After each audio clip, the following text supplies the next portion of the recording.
아버지 하나님, 주님 말씀하신 두려운 말씀 앞에 섭니다.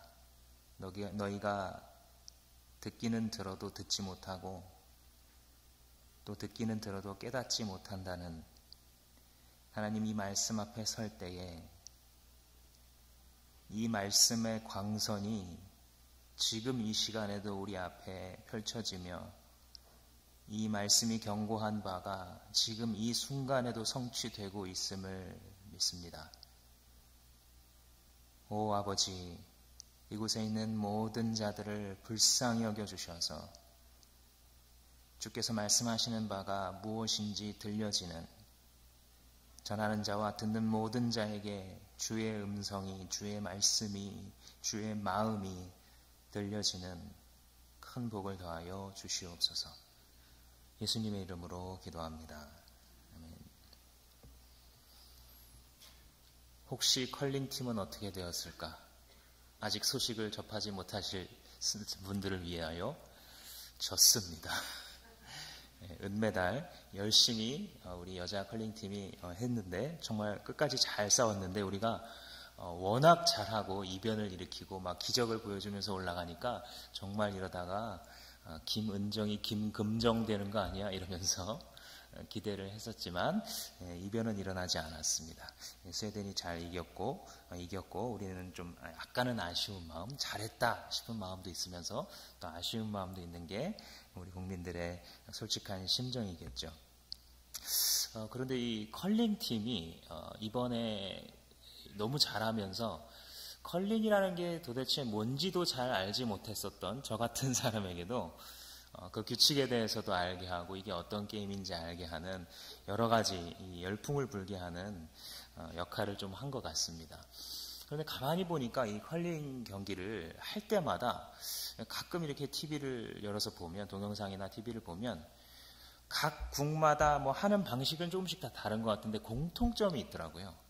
그 공통점은 뭐냐면 걸! 전부 다 비명에 가까운 이 소리를 지르면서, 이게 뭐 일본 사람들은 야 하던가요?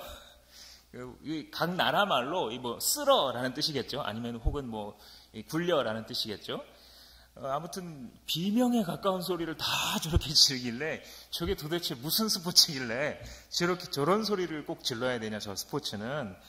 이런 생각을 한 적이 있어서 좀 제가 찾아본 적이 있습니다. 근데 결론은 뭐였냐면, 왜 그렇게까지 소리를 지냐면 알아들어야 되기 때문에. 이 경기장이 TV 화면으로 보는 것보다 크더라고요.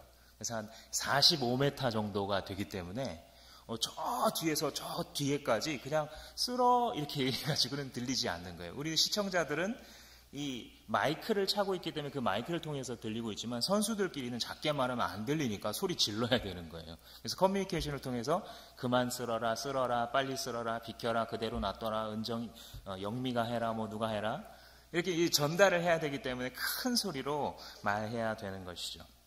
게다가 올림픽 때는 좀 이게 덜하지만 보통 이 선수들이 대회를 하거나 연습할 때는 경기장 옆에 또 경기장이 붙어 있어서 옆에서도 걸 이런 거 있기 때문에 여기서 작게 말하면 의사소통이 이제 어려운 거죠. 그래서 이런 여러 가지 이유들 때문에 결국 소리 지르는 이유가 뭐냐면 작게 말하면 안 들리기 때문에 알아들을 수 있게 이렇게 이제 한다는 것이었죠. 그런데 생각해 보면 서로 알아들을 수 있게 말하고 의사소통한다는 것은 우리 일상생활에서 되게 중요한 겁니다. 누군가가 야, 우리 다음 주 금요일 날 어디서 모여? 라고 전달을 했는데 이거를 잘못 알아듣고 뒤에만 금요일 날 어디서 모여? 이것만 듣고 이번 주인 줄 알고 찾아가서 약속이 어긋났던 이런 비슷한 경험이 아마 여러분들 있으신지 모르겠습니다. 저만 있나요? 네, 저만. 제가 날짜를 모르고 어떤 목사님이 예배 교회 설립 예배를 드리는데 무슨 주일이에요? 이렇게 말씀을 드렸는데 제가 이번 주인 줄 알고 그 다음 주인데 먼 길을 찾아가서 헤맸던 적이 있습니다. 갔더니 교회가 텅 비어있고 아무도 없더라고요. 이번 주일이 아니라 다음 주일이라고 교회 집사님이 얘기해 주셔서 의사소통이 참 중요하다, 이걸 느낀 적이 있습니다.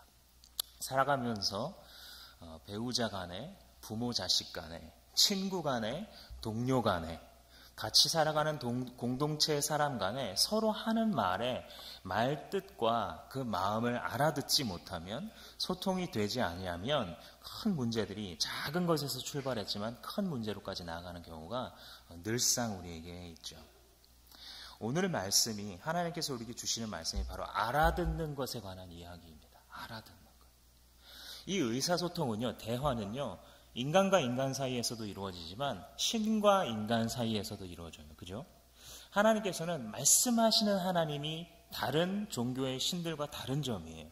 늘 말씀하셔요. 왜냐하면 살아있기 때문에 하실 말씀이 있는 거예요. 자기의 뜻이 있어서.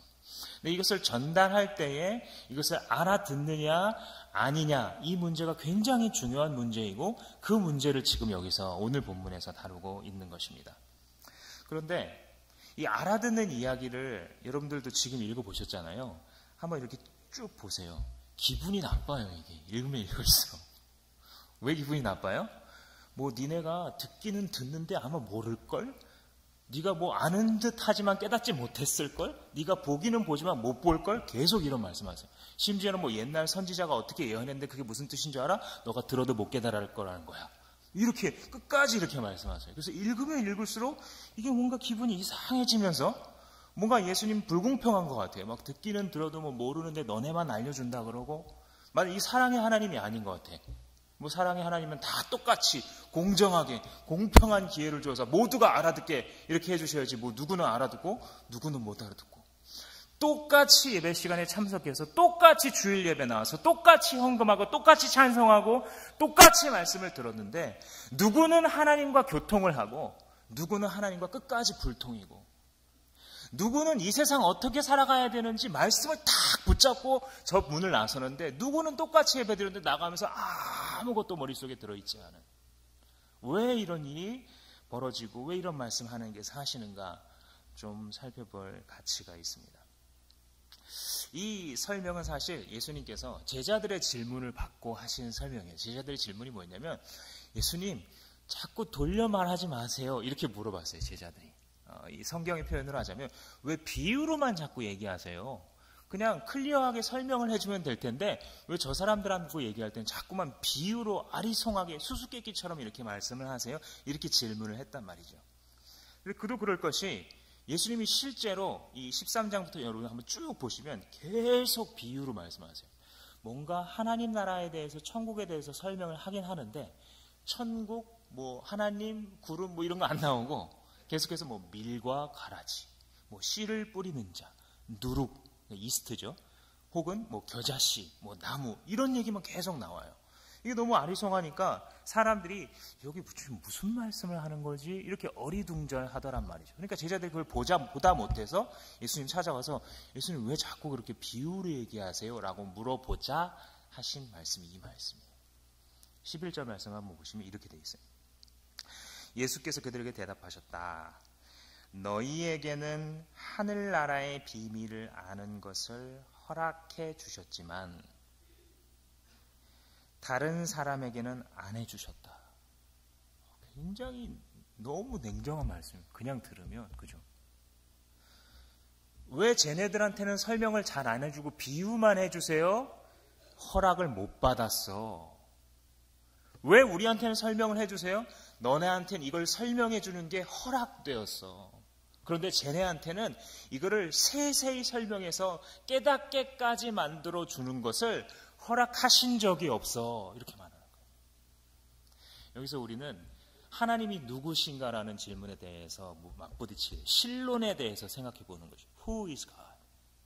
하나님이 누구신가? 하나님이 어떤 하나님이신가? 우리가 그려내는 그냥 어떤 신은 이런 분일 거야. 사랑의 하나님이라 그러니까 그 사랑? 뭐 나도 사랑 대충 아니까 사랑 이런 거지? 뭐 모두 다 사랑해주고 모두 다 어떻게 하지 않고, 우리가 그리는 그 인간이 만들어내고 정의한 그 하나님인가, 아니면 하나님은 그런 인간의 평가와 상관없이 스스로 존재하는 자인가, 아무도 그분을 규정할 수 없고 스스로가 스스로의 존재에 대해서 선언하시고 그 길을 자율성을 갖고 걸어가시는 분인가, 이 질문 앞에 우리가 마주하는 것이에요. 우리가 오늘 사실 여기에 대해서 복되도다라는 말씀을 살펴보는 게 목표예요. 예수님 나중에 16절에서 그러니까 너네들은 복돼 이 말을 하려는 게 목표거든요. 근데 거기까지 가기 전에 이 허락되었다라는 말을 꼭 한번 짚고 넘어가야 됩니다. 허락되었다. 이 허락되었다라는 것은 보통 영어 성경들이 번역할 때 줬다 이렇게 이제 번역을 해요. 그러니까 하나님 나라의 비밀을 알 수 있는 권리를 줬다는 거예요. 지금 이 제자들한테는. 그리고 어떤 사람들한테 그 권리를 주지 않았다는 거예요. 이건 뭐를 강조한 거냐면 노력을 통해서 지금 니네들이 받은 게 아니다 이 말을 하는 거예요. 지금 니네는 굉장히 노력해서 말씀 알아듣는 것 같지? 큐티하는데 설교 듣고 있는데 네가 마치 막 굉장히 뭐 수준이 높고 뭐 문학적 지식이 있고 막 집중해서 지금 알아듣는 것 같지? 아니야, 그거 아니야. 허락되었기 때문에 너한테 지금 들리는 거야. 이 말씀하고 계신 거예요. 저 세상에서 하나님도 모르고 방황하며 하나님을 저주하고 살아가고 있는 자들, 생을 저주하며 사회를 저주하며 저주밖에 할 것이 없는 이 세상을 살아가는 자들이 왜 그렇게 살아가느냐? 특별히 더 악하고 특별히 하나님께 대해서 더 게으르고 특별히 자기의 생을 망가뜨리기로 작정했기 때문에 그들에게는 말씀이 들리지 않느냐? 그거 아니라는 거예요. 인간의 노력과 상관없다는 거예요. 허락되었느냐 아니냐에 달려있다는 것입니다. 12절에 더 나아가서 못 알아들을까 봐 아예 느낌표를 찍으세요. 12절 말씀에 가진 사람은 더 받아서 차고 남게 될 것이고 가지지 못한 사람은 가진 것마저 빼앗길 것이다. 이게 뭐예요? 정확히 빈익빈 부익부예요. 오, 하나님 이런 분이었어요? 빈익빈 부익부를 막 조장하고 빈익빈 부익부를 좋아하는 분이었나요? 이 말씀이 지금도 성취되는 중입니다. 지금 이 순간에도 나이와 상관없이 신앙 연수와 상관없이 자기의 지식이나 배움과 상관없이 돈을 얼만큼 가졌느냐 못 가졌느냐 얼만큼 잘났느냐 못났느냐에 상관없이 이 말씀을 들으면서 허락된 권리를 통해 하나님께로 접속하고 하나님의 세계를 얻어가는 사람이 있는가 하면 저게 지금 무슨 소리야? 하는 말은 한국말인데 하는 단어는 다 알아듣겠는데 도대체 뭐지? 혹은 나는 동의할 수 없어. 누가 가르쳐주지 않는데도 알아듣지 못하거나 동의할 수 없는 상태 가운데 있는 것이. 그래서 이 영적인 원리를 그냥 예수님이 말씀하신 거예요. 하나님께서 뭐 이런 걸 좋아하신다라는 걸 떠나서 영적인 원리예요, 이게. 뭐냐면 한 번 하나님 나라의 보물을 깨달은 사람, 한 번 그 비침을 얻은 사람, 한 번 그 하늘의 영광을 맛본 사람은 계속해서 그 영광이 쌓여가고 그 영적인 능력이, 그 영적인 깨달음과 감사와 은혜의 능력이 계속해서 쌓여가요. 그런데 그것을 갖지 못했거나 혹은 가졌다가도 금방 빼앗겼던 사람은 계속해서 영적으로 피폐한 길을 걸어가는 거죠. 똑같이 신앙생활을 하고 있는데 왜 어떤 이는 계속 빈익빈이고 왜 어떤 이는 계속 부익부인가? 거기에 대한 성경의 대답은 한마디로 하나님의 선택이다라는 것입니다. 아니 목사님, 저는요 솔직히 기독교에 그게 마음에 안 들더라고요. 그게 왜 하나님이 전지전능하고 다 알고 있다 그러고 다 할 수 있다 그러고 선하시고 사랑하시는 하나님이시라면 모두를 똑같이 다 사랑해야 그게 선한 하나님 아닙니까? 이 질문을 저도 던졌었고 많은 분들이 아마 던지신 적이 있을 거예요. 왜 누구는 이렇게 하고 누구는 이렇게 해주시는가? 사람도 하물며 공평하게 하려고 그러고 세상 사회에서도 불공정한 경쟁에 대해서 적폐라고 규정하고 그걸 바꿔나가려고 막 노력하고 있는 그런 세상인데 하나님은 왜 이렇게 이상하게 대하는 거지? 이런 질문이 나올 법해요. 근데 지금 이 질문은 뭐에 대한 것이냐면 단순히 공정 불공정에 대한 얘기가 아니라 하나님이 누구신가에 관한 질문이에요. 아까 얘기한 것처럼 하나님이 어떤 분이시고 어떠한 권리를 갖고 계신 분에 관한 질문을 지금 던지고 계신다는 사실을 깨달으시면 거기서부터 실마리가 있습니다. 사실 이 질문, 하나님은 왜 불공평하신가? 하나님은 왜 어떤 얘기 이렇게 하고 저런 얘기는 어떤 얘기는 이렇게 하시는가? 이 질문은 초대교회에서부터 나왔었던 질문입니다. 근데 성경에서는 이것이 창조주가 가지고 있는 피조물에 대한 당연한 권리이다라고 가르치게 됩니다. 제가 설날 연휴를 지내면서 저희 집에 아이들이 이모티콘을 사달라는 거예요. 친구한테 이모티콘을 보내야 되는데 맨날 있는 디폴트 이모티콘만 보내다 보니까 재미가 없어서 아빠 카드로 결제해서 사달라 이런 이제 요구를 해왔어요. 그래서 그래? 그래 한 2개 정도 해줄게 하고서 이제 고르는 걸 봤습니다. 그러더니 제가 생각했던 거랑은 전혀 예상치 못한 걸 골랐어요. 뭐 좀 예쁘고 뭐 이런 뭐 화려하고 이런 걸 고를 줄 알았더니 이상하게 그리다 만 것 같은 그림체 무슨 이런 이모티콘을 고르더라고요. 그래서 알았죠. 이게 지금 트렌드인가 보다. 보니까 뭐 별거 없어요. 그냥 그리다 만 것 동그라미 비슷한 거 하나 그려놓고 이렇게 써있고 그래 뭐 이렇게 써있고 잘가 좋네 네가 이겼단다 뭐 이런 말 써있는. 도대체 이거 갖고 의사소통이 되냐 했더니 이거 갖고 1시간 얘기할 수 있대요. 서로 이모티콘만 왔다 갔다 하면서. 그래서 왜 너는 하고 많은 것 중에 이걸 고르느냐? 너 좀 다른 거 고를 수 없어? 이거 안 돼! 하고 뭐 제가 따져봤자 아무 의미가 없는 거죠. 왜요? 그건 걔 선택이니까. 그 정도는 한 인간으로서, 한 사람의 청소년으로서 당연히 가질 수 있는 자율성과 권리인 것이에요. 왜 하고 많은 것 중에 그걸 하느냐? 남이 따지는 게 되게 이상한 거예요. 만약에 한 사람의 인격에게 이 정도의 자율성이 보장되지 않으면 굉장히 이상한 삶이 될 거예요. 여러분들 아침에 세수하셨죠? 그러신 걸로 보입니다. 세수를 하시고 또 머리도 감고 수건으로 닦으셨죠? 수건을 이 욕실에서 선택할 때 하얀색, 노란색, 어두운 색 뭐 그 중에 하나를 이렇게 잡으셨을 거예요. 우리 집은 다 하얀 것만 있어요. 그러실 수도 있겠지만 하나를 골라 잡으셔서 닦았는데 누가 당신 왜 하필 하얀 수건을 선택했습니까? 저기 노란 수건도 있는데 노란 수건이 얼마나 슬프겠어요. 하얀 수건만 선택해가지고 맨날 그렇게 하얀 수건만 좋아하면 너무 불공정한 거예요. 반찬을 먹는데 왜 맨날 멸치만 먹어요? 멸치만 먹으면 옆에 있는 김치가 얼마나 섭섭하겠어요. 그건 너무 불공정해요. 그릇에 담아 먹었는데 왜 투명한 그릇에만 담아 먹으니까 불투명한 거에서 담아 먹어야지. 왜 그릇에게 불공정하게 대해요? 생활이 됩니까? 왜 그 옷을 입었어요? 왜 그 차를 탔어요? 왜 그 공부를 했어요? 왜 그 전공을 택했어요? 우리에 대한 대답은 뭐예요? 거기에 대한? 그건 내 마음이지. 그죠? 내 마음이에요. 무슨 그릇을 어떻게 쓰는지가 내 마음이잖아요. 자율성에 관한 질문인 것이에요.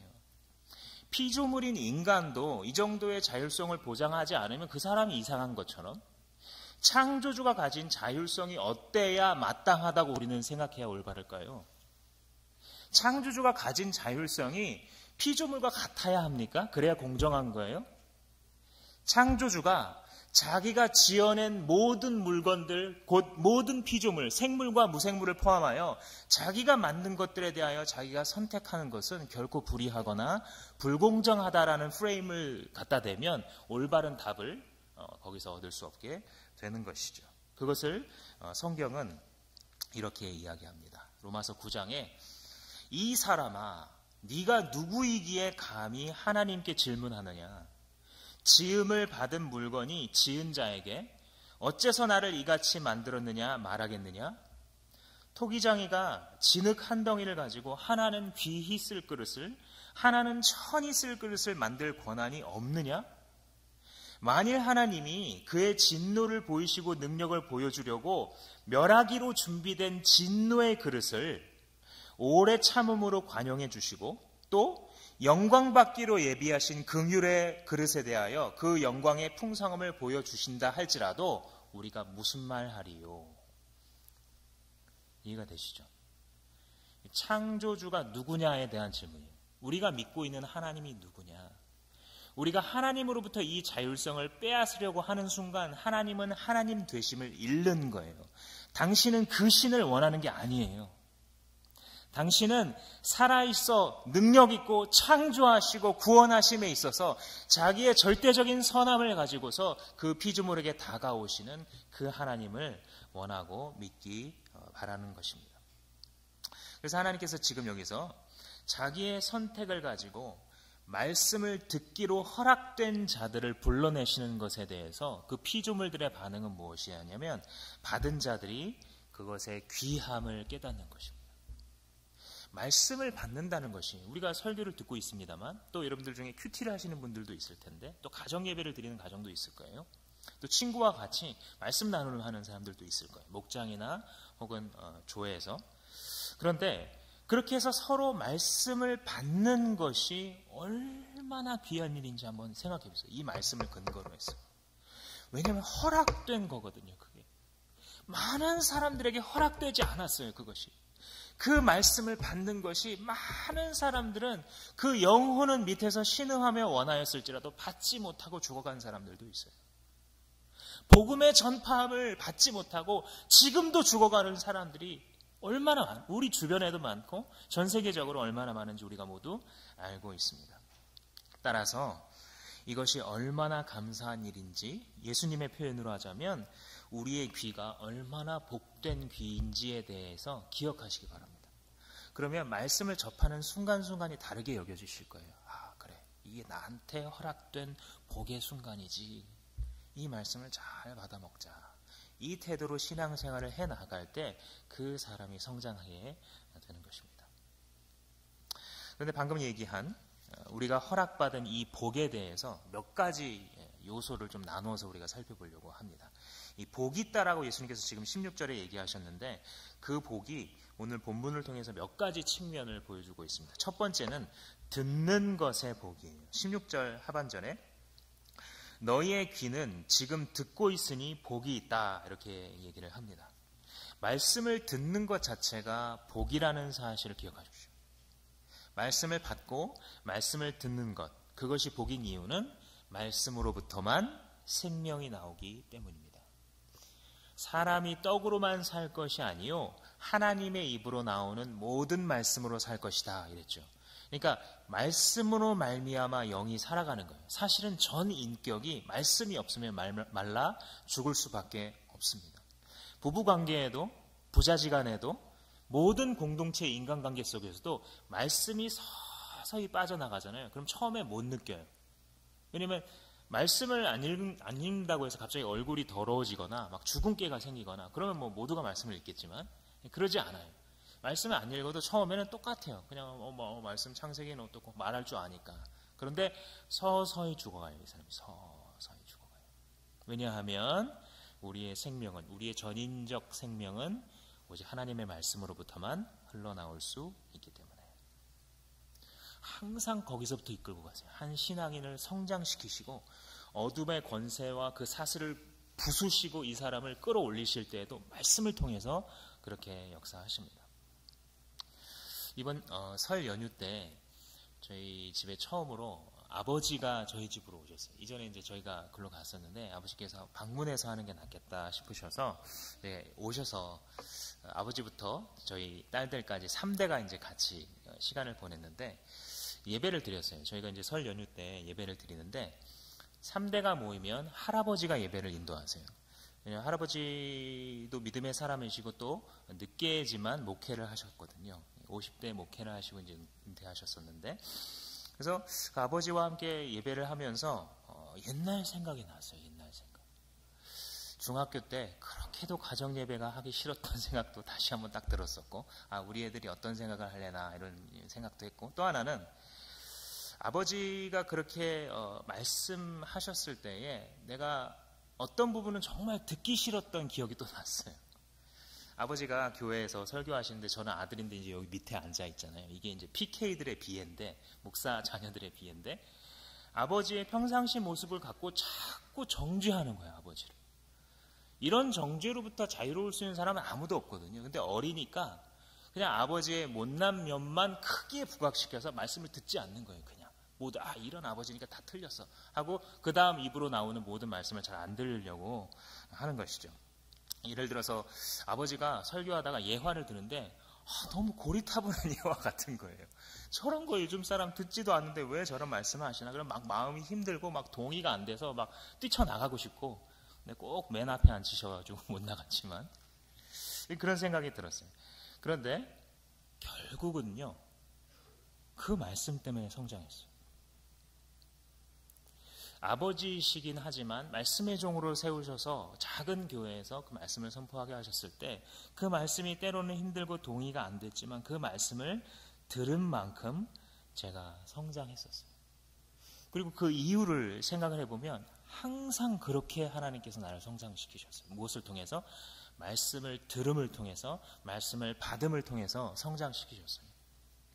언제 영적인 어둠이 부서졌고 언제 내가 새로운 박차가 올라감을 경험했나 생각을 해보면 특히 내 발로 말씀을 향하여서 달려갔을 때 그랬어요. 여러분들 중에 지금 내 발로 교회에 왔지만 내 발로 아는 사람이 있을 거예요. 그죠? 분명히 내가 왔는데 내가 온 게 아니에요. 누군가의 기대로, 누군가의 시선으로, 혹은 억지로, 혹은 습관으로 오신 분들도 있을 텐데 그 부분이 바뀔 때 하나님의 말씀을 받는 것이 귀함을 깨닫고 내 발로 찾아가기 시작할 때 그 사람에게 이 듣는 복이 임하게 됩니다. 우리 옆 사람에게 한번 좀 축복을 해줬으면 좋겠습니다. 이렇게 축복을 해주시죠. 당신 복되십니다. 비록 졸면서 듣고 있지만 복되십니다. 비록 핸드폰을 만지작 거리면서 듣고 있지만 비록 졸면서 오늘은 몇 분을 하시려나, 오늘은 이태희 목사님이 아닌 거 보니까 길어지겠구나 하고 계시겠지만, 그러나 그럼에도 불구하고 이 자리에 앉아서 말씀을 듣는 것만으로 복된 자의 대열에 들어와 있는 거예요. 이걸 믿으십니까? 하나님이 당신에게 어떤 복을 허락하셨냐면 많은 사람들에게 주시지 않은, 많은 사람들에게 선택하시지 않은 말씀을 들을 수 있는 자리에 있는 그 복을 주셨다는 것입니다. 한 가지 우리가 할 일이 있다면 그 말씀을 향해서 달려가는 것이죠. 이것이 듣는 복에 관련된 것입니다. 두 번째는 깨닫는 복이에요. 말씀을 듣고 끝나지 않고 깨닫는 복은 또 다음 단계일 수도 있어요. 14절 말씀을 보시면 이사야의 예언이 그들에게서 이루어지는 것이다. 너희가 듣기는 들어도 깨닫지 못하고 보기는 보아도 알지 못할 것이다. 그리고 이걸 여러 번 지금 반복하세요.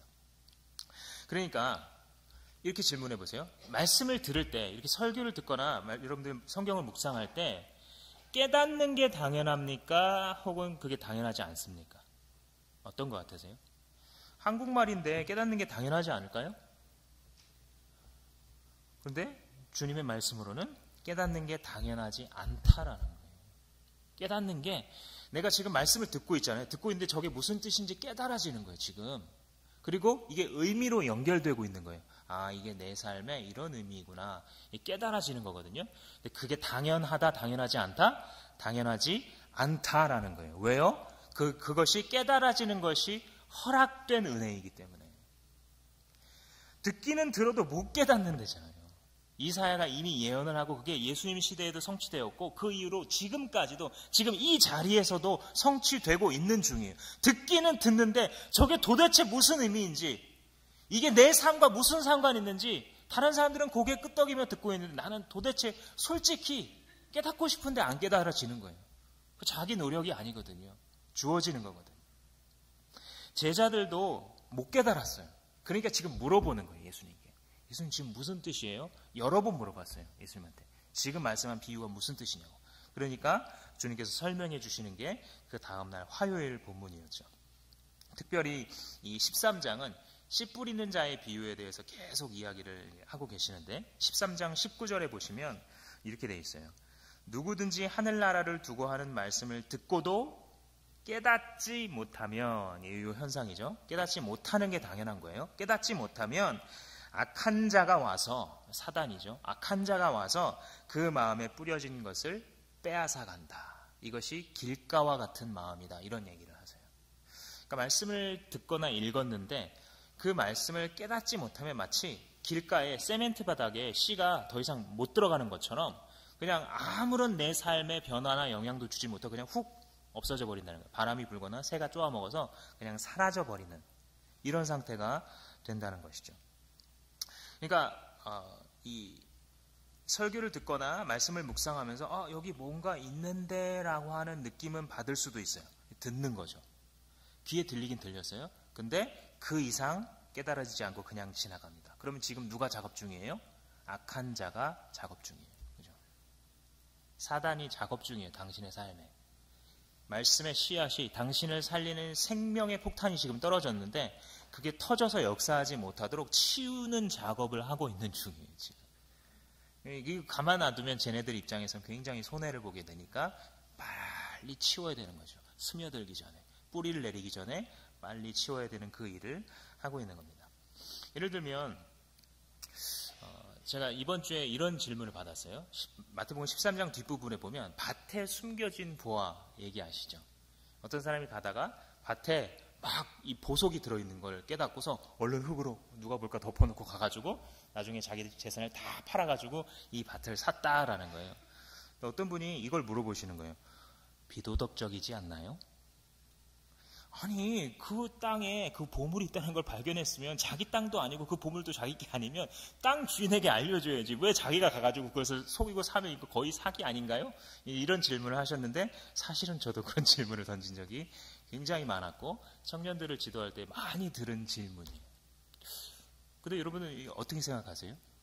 이거는요 지금 예수님께서 하시려고 하는 비유의 목적과 상관없는 변두리에서 말씀이 안 깨달아지고 떠내려가는 중인 거예요. 이게 지금 예수님께서 하시려는 말은 지금 이게 비도덕적이다 아니다 이걸 따지려는 게 아니에요. 그리고 여러분 성경을 연구할 때에 시간적 문화적 거리가 상당하다는 것을 늘 염두에 두셔야 오해를 안 해요. 그러니까 당시에 오늘날과 같이 이게 지금 점유 이탈물 횡령죄냐, 예를 들면 잃어버린 물건은 그 죄로 다스리잖아요. 아니면 이게 절도죄냐 사기죄냐 뭐 이렇게 따지는 사회가 아니에요. 지금의 현대인의 어떤 법과 도덕의 기준을 가지고 그게 마치 절대적인 것처럼 생각하면 우리가 실수할 때가 굉장히 많은데, 예를 들면 이런 여러 가지 자기가 가지고 있는 여러 가치관과 세상의 영향, 무슨 이즘의 영향으로 딱 왜곡된 시각으로 바라보는 거예요. 그래서 이 말씀을 들을 때도 하나도 깨달아듣지 않고 그냥 남는 게 이런 비양심. 이런 비양심을 성경에 왜 써놨지? 요것만 남는 거예요. 사실은 이 비유가 말하고 있는 엄청난 폭발력을 다 잃어버리는 거죠. 말씀이 깨달아지는 것은요, 하나님께서 당신에게 주신 복입니다. 이게 뭐 신학 공부를 막 공부한다고 깨달아지는 게 아니에요. 신학 공부를 막 제가 하는 중에 굉장히 황당한 어떤 분이 박사학위 주제를 준비하는데 여호와의 아내는 누구인가 이런 주제예요. 왜냐하면 다른 신들을 보니까 전부 다 이 배우자가 있는 것 같거든요. 그러니까 여호와도 아내가 있지 않을까 그러면서 막 추적하는 거예요. 재밌겠죠, 종교학적으로. 그죠? 그러나 신학이 아닌 거예요, 그건 이미. 그런데도 불구하고 이 사람은 말씀을 많이 공부하고 있다고 생각하겠죠. 깨달아지는 것은 공부를 통해서나 뭔가 내 지식을 통해서 되는 것이 아니라 주어지는 것이고, 그 깨달음의 은혜를 하나님 앞에 감사할 수 있는 자가 되어야 합니다. 여러분들 말씀을 들을 때 깨달아지고 아 저게 저런 뜻이구나 알아지잖아요. 그러면 늘 감사하는 습관을 가지세요. 하나님 내게 깨닫는 복을 주셨네요. 내 입을 넓게 열어서 그 은혜를 받아 먹겠습니다. 이렇게 선포하십시오. 세 번째 복은 비밀을 아는 복이에요. 말씀을 듣는 복, 말씀을 깨닫는 복, 그리고 이 깨닫는 것이 비밀을 아는 복으로 연결된다고 말씀합니다. 오늘 11절 말씀에 다시 한번 보시면 너희에게는 하늘나라의 비밀을 아는 것을 허락해 주셨다 이렇게 말을 해요. 하늘나라의 비밀이에요. 이 비밀을 아는 복이라는 것이 뭐냐면 하늘나라의 비밀을 아는 복입니다. 하나님께서 주신 모든 성경의 말씀이 지향하는 바가 바로 이 복이에요. 이 복. 창세기부터 요한계시록 끝까지 어떤 복을 우리한테 주려고 하냐면 결국은 하늘나라, 지금 하늘나라라고 표현했지만 결국 하나님의 나라죠.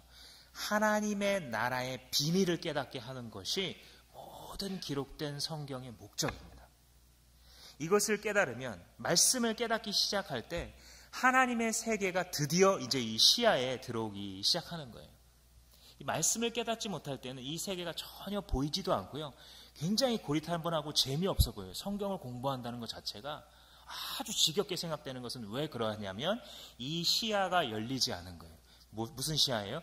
비밀을 아는 시야. 컬링 얘기를 한 번 더 하자면 이 설날 처가댁에 갔더니 두 패로 나뉘었어요. 컬링 보자 엄청 재밌다. 또 한 판은 그 도대체 뭐 하는 짓이냐, 사람이. 저게 무슨 스포츠냐, 막 빗자루로 막 얼음이나 쓸고 있고, 잘 끝나지도 않고, 막 가서 또 한참 쳐다보고, 소리 지르고, 이게 도대체 뭐냐, 이렇게 재미없는 두 파로 갈렸습니다. 저도 원래 이 후자였어요. 도대체 저게 무슨 올림픽 스포츠까지 가나, 뭐, 굴리는 거 잘 굴리는 거 볼링 정도인 것 같은데, 근데 많은 분들도 저랑 비슷한 분들이 있을 것 같습니다만, 이 룰을 알게 되니까 재밌더라고요. 그죠? 이 규칙이 왜 이렇게 됐는지, 왜 저런 식으로 살짝 비틀어서 굴리고 있는지, 왜 쳐내야 되고 어떨 때는 왜 가려야 되는지, 왜 막 이렇게 소리를 지르면서 하는지, 왜 이 원 안에 막 가까워지려고 하는지, 이런 룰을 알고 나니까 몇십 분을 봐도 지겹지 않고 재밌는 거예요. 비밀이라는 것은, 하나님 나라의 비밀에 대해서 안다는 것은 신앙생활이 재밌어지는 거예요. 우리가 기독교라는 이름으로 하는 모든 것에 의미가 깨달아지기 시작하는 거예요. 그래서 십자가구나. 그래서 오직 예수라고 하는구나. 그래서 기도하지 않으면 죽는다고 하는구나. 이게 막 보이는 거예요. 흥미진진해지고 손에 땀이 쥐어지는 거예요. 내가 이 영적 전투를, 이 샷을 실패하면 이번에 이게 일본한테 지는데, 이게 드로우가 돼야 되는데 하는 것처럼, 내가 지금 기도 일주일째 못하고 있는데 비상등이 막 켜지는 거예요. 손에 땀이 쥐어지고 주님께로 말씀을 향해 달려가야 되는데, 이게 뭐예요? 비밀을 안 거예요, 이 사람. 시야에 들어온 거예요, 지금 하나님 나라가. 하나님 나라 개념으로 아무리 설명해도, 머리로는 이해가 돼도 그게 나랑 무슨 상관인지, 정말 그런지, 목사님이 흥분해서 그냥 설명하는 건지, 서로가 서로를 지금 세뇌하고 앉아서 나는 목사다, 너는 집사다 막 이러고 장난치고 있는 건지, 아니면 진짜인지 잘 몰랐다가 이제 보이는 거예요, 하나님 나라가. 그래서 이렇구나. 아까 밭에 감추인 보아 얘기를 다시 한번 하자면, 이 청년이 가가지고 다 팔아서 사잖아요, 이 밭을. 이 밭에 있는 보아 때문에 다 팔아서 사잖아요. 이게 딱 그 심정이에요. 하나님 나라의 비밀을 깨닫고 신앙생활을 할 때의 그 멘탈이 딱 이 멘탈이에요. 다 투자해도 괜찮아. 다 나가도 괜찮아. 이 스톤만 들어오면 돼. 다 나가도 돼. 다 투자해도 괜찮아. 내 인생의 돈, 체력, 건강, 내 삶의 시간 다 투자해도 괜찮아. 예수를 얻을 수 있으면. 다 드려도 괜찮아. 하나님 나라에서 상 받을 수 있으면. 이게 뭐냐면 본자예요. 하나님 나라의 비밀을 깨달은 자예요. 부자 청년이 예수님께 찾아와서 묻죠. 예수님, 제가 어려서부터 10계명부터 시작해서 법이란 법은 다 지켰습니다. 좀 칭찬 좀 해줘 보세요. 라는 마음으로 제가 뭘 더 할 게 있나요? 이렇게 물어보죠. 예수님이 딱 직격탄을 날리죠. 한마디. 네가 가지고 있는 거 다 나눠주고 날 따라와. 이 부자 청년이 이 재물의 우상 숭배가 있었던 거예요. 근데 그 부분을 예수님께서 지적하시자 이 청년은 놓을 수가 있었어요, 없었어요? 놓을 수가 없었어요. 돈에 대한 이 마음을 놓을 수가 없는 사람이었어요. 사람마다 다 얘기했잖아요. 이걸 놓을 수가 없는 그 무엇이 있잖아요. 엄마가 아무리 말을 해도 내가 도대체 이 게임만큼은 포기할 수가 없다. 부터 시작해서 내가 도대체 이 직업의 성공만큼은, 내가 이것만큼은 놓을 수가 없다라는 것을 갖고 있잖아요. 근데 이 부자 청년은 결국은 다 나눠주지 못했어요. 그 수많은 말씀을 듣고 다 지킨 엄청난 사람이에요, 이 사람. 근데 왜? 이 사람은 왜 못 지키고 왜 예수 그리스도를 못 따랐어요? 보이지 않으니까. 어렸을 때부터 말씀을 계속 배우고 계명이란 계명 다 지키고 가장 엘리트적인, 가장 모범적인 신앙생활을 해왔어도 하나님 나라의 비밀을 본 적이 없으니까 놓을 수 없는 거예요. 이 느낌이에요. 이 느낌. 여러분들이 아실 거예요. 자기의 신앙생활 속에 내가 하나님 나라의 비밀을 깨달은 자인지 아닌지 알고 계세요. 지금. 하나님 나라를 생각할 때 내가 완벽하게 살아간다는 건 아닌데, 하나님 나라를 생각하고 이렇게 말씀의 시간에 하나님의 말씀으로 다시 한번 머리가 깨달아지면, 그렇지, 하나님의 나라인데 내가 뭘 포기 못해. 그렇지, 하나님을, 예수 그리스도를 얻을 수 있는데 내가 놓을 수 없는 것이 뭐가 있어. 다시 제정신을 차리게 되는 자, 이게 깨달은 자예요. 이게 비밀을 본 적이 있는 사람이에요. 근데 한 번도 여기 설득된 적이 없어. 내가 솔직히 생각할 때. 그 사람은 하나님 나라의 비밀을 알아야 될 사람입니다. 하나님 나라의 비밀을 깨달은 자는 말씀을 읽으면 읽을수록 자기 것이 됩니다. 말씀을 접하면 접할수록 성장합니다. 계속해서 강해지고 계속해서 헌신되고 계속해서 평화의 강물이 그의 마음 가운데 흘러나옵니다. 사랑하는 성도 여러분, 하나님 나라의 가치를 보셨습니까? 내 생애에 하나님 나라가 어느 정도의 가치인지 본 적이 있어서 이 소유를 다 팔아 이 밭을 샀다는 사람의 심정이 이해가 되십니까? 만약에 인정이 이해가 되시는 분이라고 하면 기뻐하고 감사하십시오. 당신은 비밀을 아는 것이 허락된 자이기 때문입니다. 하나님 나라의 비밀을 아는 것이 허락된, 하나님께서 그 창조자의 주권과 자율성으로 선택한 자이기 때문입니다. 만약 그것을 깨닫지 못하는 자가 있습니까? 못하는 분이 계십니까? 그런 분은 하나님 앞에 엎드리십시오. 하나님, 나도 하나님 나라를 볼 수 있게 해 주십시오. 마지막으로 이 말씀을 나누고 마치려고 합니다. 말씀을 듣고 깨닫고 하나님 나라의 비밀을 깨달은 자가 분명히 하나님 나라의 비밀을 본 적이 있어요. 이 사람이. 근데 열매 맺지 못하는 사람이 있어요. 하나님 나라의 비밀을 모르는 게 아니고 깨달았는데 살아가면서 열매가 안 맺혀지는 사람이 있을 수 있느냐? 있을 수 있어요. 왜 그러느냐? 고통과 욕망에게 자기의 주권을 넘겨줬기 때문입니다. 고통과 욕망에게. 고통이라는 것은 무엇이냐면 피하고 싶은 어떤 어려움이나 아픔이에요. 어떤 말씀을 깨닫고 그 길로 살아가고자 상당히 많은 공을 들였는데 자기에게 아픔이 찾아오는 거예요. 그렇게 살아봤더니 굉장히 어려움이 생기는 거예요.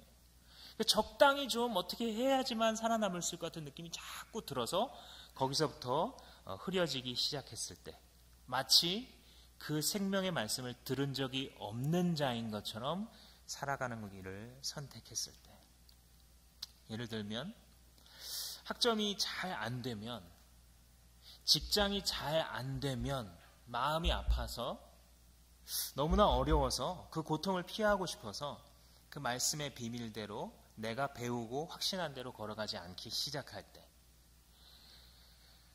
인간관계가 잘 되지 않고 자녀가 잘 되지 않고 결혼이 잘 되지 않고 사업이 잘 되지 않으면 그 길을 놓을 때, 마태복음 13장 20절 예수님의 표현으로는 이것입니다. 그는 말씀을 듣고 기쁘게 받아들이지만 말씀 때문에 환난이 생기면 넘어지는 자니.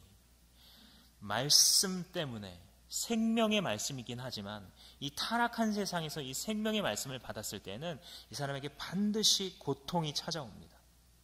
이게 성경의 메시지예요. 하나님을 알면, 하나님을 알게 되면 모든 고생이 끝난다라고 성경이 말하잖아요. 고생이 있는데도 불구하고 너는 기뻐할 것이다라고 가르쳐요. 그래서 이 말씀을 들을 때 그 말씀을 받아들이면 이 말씀 때문에 환난이 생기는데 그 환난 때문에 견디지 못하고 넘어지는 것, 즉 고통 때문에, 고통에 굴복하게 될 때 심지어 하나님 나라의 비밀을 깨달았어도 열매 맺지 못하는 삶을 살아가고 있게 될 수 있다는 것입니다. 두 번째는 욕망에게 굴복했을 때입니다. 이 똑같이 마태복음 13장의 표현으로 하자면 이 가시덤불의 비유를 하시면서 가시덤불에 뿌려진 씨앗은 자라나지 못하는 이유가 무엇이냐면 세상의 염려와 재리의 유혹 때문이다. 이렇게 예수님께서 말씀하세요. 그러니까 세상에서 막 걱정하고 염려하는 일들과 재리, 그러니까 재물이죠. 돈 때문에 걱정하는 일들 때문에 이 생명의 말씀을 깨달은 자가 더 이상 자라나지 못하는 일이 벌어진다. 이 얘기를 하는 것이죠. 그러니까 이 욕망대로 안 될 것 같으면, 자기가 원하는 욕망대로 안 될 것 같으면 느끼는 게 뭐냐면 염려죠. 그런데 자기가 원하는 대로, 욕망하는 대로 될 것 같으면 느끼는 게 뭐냐면 유혹이에요. 그 중간에 하나님의 길이 있죠. 하나님을 믿고 하나님의 공급하심을 따라 살아가는 것. 그런데 이 욕망을 따라서 때로는 안 될 것 같아서 넘어지고 때로는 될 것 같아서 유혹에 넘어지고, 이 유혹은 아주 둘 다 강력한 것이고 둘 다 육신의 것입니다. 여러분들, 이 염려와 또 이 재리의 유혹이 얼마나 강한 것인지 기억하십시오. 생명의 말씀이 떨어졌어도 아무 열매가 맺히지 못하는 결과를 낼 정도로 돈에 대한 유혹은 무서운 것입니다. 세상 염려의 영향력은 그만큼 강력한 것입니다. 이것을 기억하고 이 함정들을 피해 가야 합니다. 하나님 나라의 비밀을 깨달은 자들이 이렇게 고통과 욕망 앞에 굴복하지 않는 연습을 계속해서 해 나가야 합니다. 이것을 위해 주님께서는 여러분들 앞에 계속해서 연습 문제를 던져주시는 거예요. 풀어보라고. 어려움도 고통도 유혹의 순간들도 허락하시는 거예요. 그 얼굴이 때로는 미워 죽겠는 누구 식구 누구누구일 수도 있어요. 친척 누구누구일 수도 있고요. 주변에 누구누구일 수도 있어요. 그것이 얼굴과 사람과 상황이 바뀌어서 오지만 그것이 사실은 하나님께서 우리에게 이 연습을 풀게 하셔서 고통 앞에 굴복하지 않도록, 유혹 앞에 굴복하지 않고 주님의 나라를 끝까지 붙잡을 수 있도록 하시는 그 주님의 마음입니다. 따라서 우리가 이 어려움과 아픔이 있을 때는 인내하는 것을 연습하시고 기도하면서 나아가시고, 또 이 염려와 유혹이 있을 때는 염려는 주께 맡기고 유혹은 피하는 이 지혜로운 길을 걸어가시기 바랍니다. 사랑하는 성도 여러분, 여러분 말씀을 듣는 자입니까? 여러분 말씀을 깨닫는 자입니까? 여러분 하나님의 나라의 비밀을 안 자입니까? 그리고 열매 맺고 있는 중이십니까? 하나님께서 우리에게 물어보십니다. 너는 어떠한 길을 걸어가기 원하시느냐? 네가 누구냐면 내가 선택한 자다. 네가 누구냐면 내가 이 말씀의 은혜를 주기로 허락한 자이다. 네가 누구냐면 하나님 나라의 비밀을 맡은 자이다. 성도여, 내가 내게 준 은혜만큼 살아가거라. 이렇게 말씀하시는 것이 하나님의 뜻인 줄로 믿습니다. 그러므로 여러분, 말씀을 받을 때에 감사하십시오. 말씀을 향하여 오늘도 내일 아침에도 달려가십시오. 고통과 욕망의 종노릇하지 마시고 그들의 헛된 속임 앞에 예수 그리스도의 이름으로 그들을 꾸짖으시고 주님의 말씀을 향하여서 말씀으로 나아감으로써 하나님의 나라를 세우는 자들 되시기를 주님의 이름으로 축원합니다.